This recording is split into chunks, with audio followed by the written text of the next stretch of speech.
Have we got any questions for Lee, John? My question is about smart chargers. Chekhovs, do a 5, a 7, and a 10. How do I decide which one suits me? Tony Fox.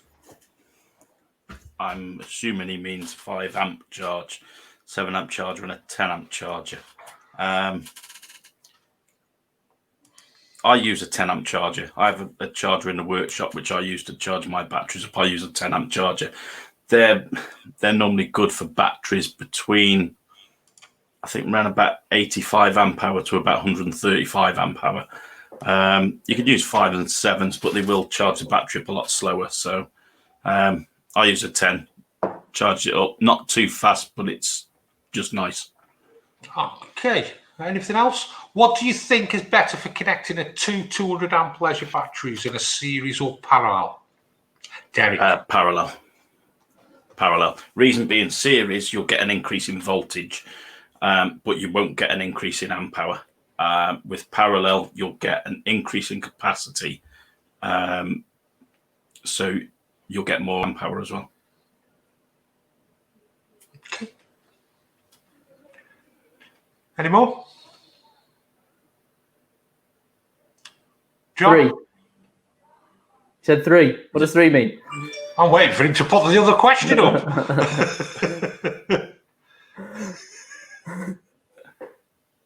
John?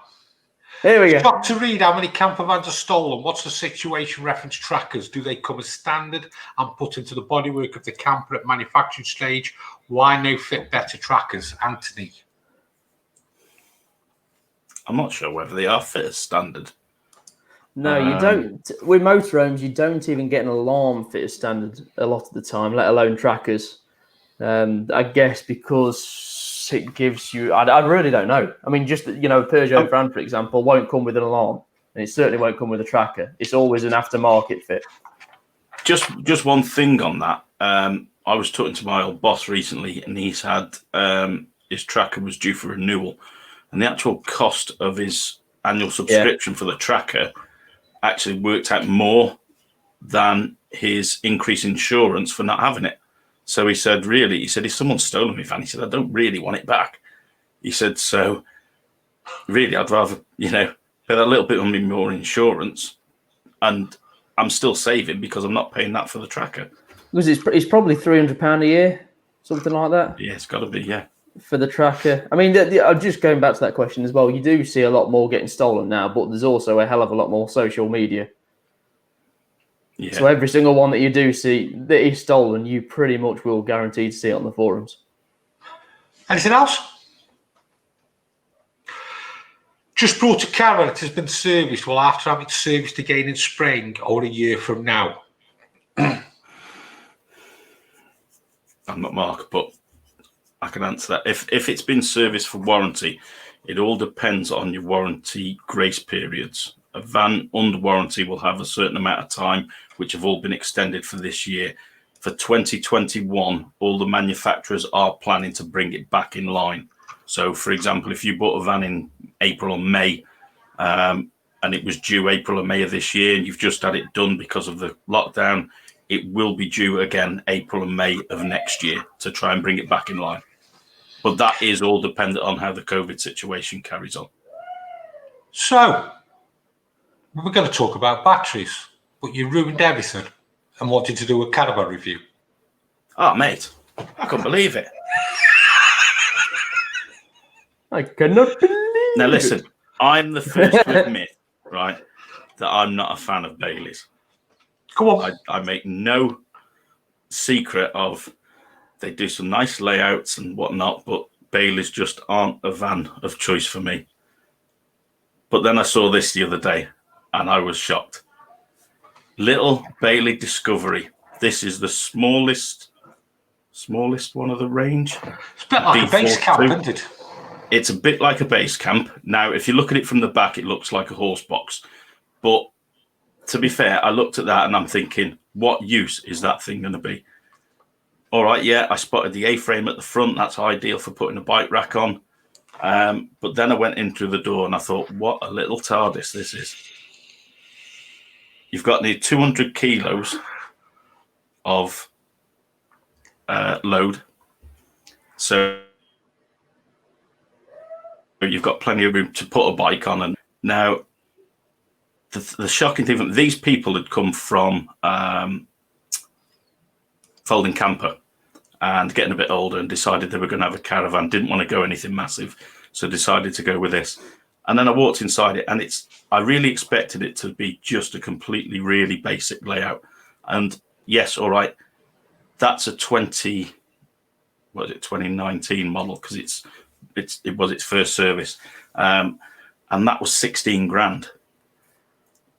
Now you go in it, it's got a relatively decent sized shower room for a caravan of that size, especially. You've got your cooker, through-in cooker, hob and grill, sink, 3-way fridge, and those seats in there, the middle pit slides out to make it into a double, but they're also long enough that you can sleep on them as a single if you wanted to, rather than make them up into a bed. Nice little wardrobe space behind, alongside the shower. It really is a cracking little van for someone who's just coming from tenting or trailer tenting into caravanning and just wants to get little weekend breaks away. That, I thought personally, was a cracking little van. Now, folks, when somebody who services vans every single day of the week for a job, and they turn around and say a van's good, you listen to them. Like when Shane says it, or if Aaron says it, and when Lee says it, you listen to them, because I bet that looks a nice van. Honestly, I couldn't believe it. The minute he opened the door and I looked inside and I said, "Do you mind if I take some pictures of this?" And he was like, "Yeah, why?" And I told him, and he was like, "Yeah, go ahead." And I said that, and I said to him, I said, "Look, I'm not a fan of Bailey's," and I told him why. And it hasn't got the roof strap on for a start, so you're not going to have that roof strap leak that you get in the normal ones. But I serviced 2 Baileys last week, right? Both of them were a first service. One was that, and the other one was Motorhome, right? 65 grand, I think he said he paid for it. Damp. We've got a question coming, John. John?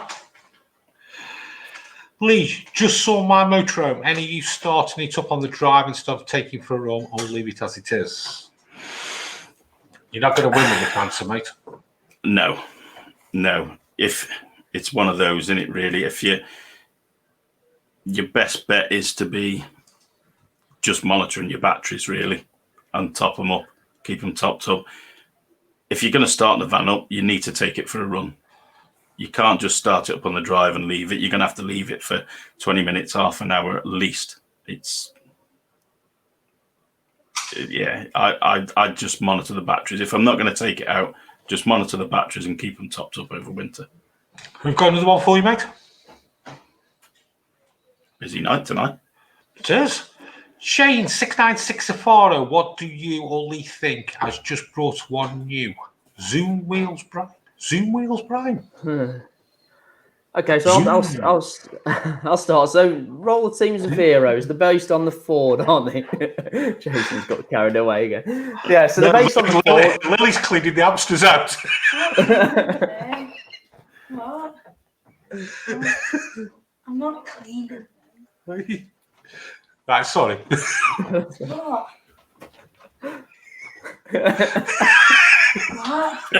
What, Dad? What are you on about?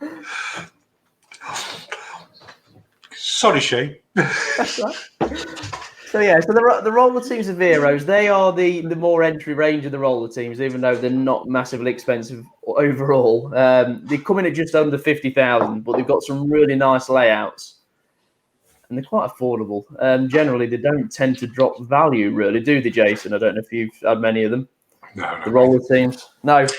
It's that continental thing again, though, isn't it? The roller teams, the chassons, the rapidos, they're just bloody good vans, aren't they? They are for the money. I mean, these tend to come in cheaper than the all of them, the chassons, the Benamars, and everything. But they do everything you want them to. I mean, have you come across the roller teams much, Lee? Yeah, but I do a few. I do find that a lot of the roller teams that I've done they're almost an identical version of a Bailey.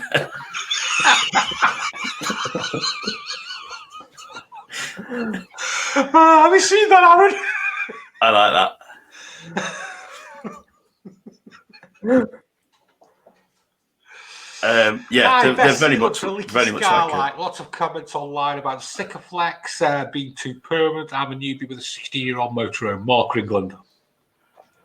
Leaky Skylight. The best thing to do with a leaky Skylight is remove it and rebed it.